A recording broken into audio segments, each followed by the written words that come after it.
Hi అండి, ఈరోజైతే పొన్నగంటాకు తాలింపు అయితే చేస్తున్నాను. పొన్నగంటాకునైతే మంచిగా ఒలుచుకున్నాను, అంతా కాడలు తీసేసి వాటర్ అయితే పోసేసి మంచిగా కడుక్కున్న ఒక గిన్నెలో వేసేసాను. కొంచెం తగినంత ఉప్పు, కొంచెం వాటర్ అయితే పోసేసుకున్నాను. మూత పెట్టుకుంటే గొబ్బ ఉడకాలన్నమాట. కొంచెం ఉడికేసింది. ఉడికినాక అది జల్లిగిన్నెలో వేసేసుకున్నాము. అబ్బా, వీటిలో అయితే విటమిన్స్ అయితే బాగుంటాయి. ఆకుకూరలో చాలా బాగుంటుంది ఈ ఆకుకూర తాలింపు అయితేను.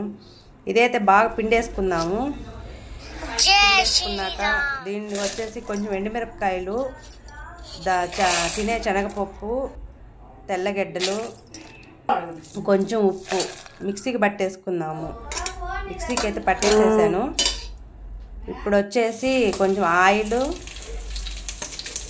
తిరగమాత గింజల్లో జీలకర్ర, ఆవాలు, పచ్చెనపప్పు, మినపప్పు అయితే తాలింపుకి అయితే వేసేసాను.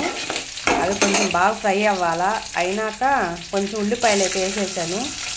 వేసేసుకున్నాక అవి కూడా కొంచెం ఫ్రై అయిపోవాలి. బాగా ఫ్రై అయిపోతే ఇక తాలింపు అయితే చాలా బాగుంటుంది ఫ్రెండ్స్. 2 ఎండుమిరకాయలు కూడా వేసేసాను. అవి కూడా బాగా రెడ్ కలర్లో, అదే మెరుగ్గా రావాలి.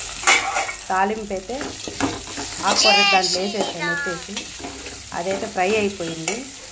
ఇప్పుడైతే కొంచెం ఆ పోపుల పొడి అయితే వేసేసుకున్నాను. ఇందాక మిక్సీకి పట్టేసుకున్నాం కదా మనము, అది కూడా వేసేసుకున్నాను. కొంచెం బాగా మిక్సింగ్ చేసేసుకున్నాము. మిక్సింగ్ అయిపోయింది. బాగుంటుంది ఫ్రై అయితే, చాలా బాగుంటుంది వేడివేడి అన్నంలో. ఒక్కసారి మీరు కూడా ట్రై చేయండి ఫ్రెండ్స్.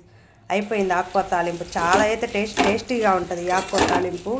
పప్పులోకి కానీ, రసంలోకి కానీ, దేంట్లో కానీ చాలా బాగుంటుంది ఫ్రై అయితేను. నచ్చితే లైక్ చేయండి, సబ్స్క్రైబ్ చేసుకున్న ఛానల్ని. బాయ్.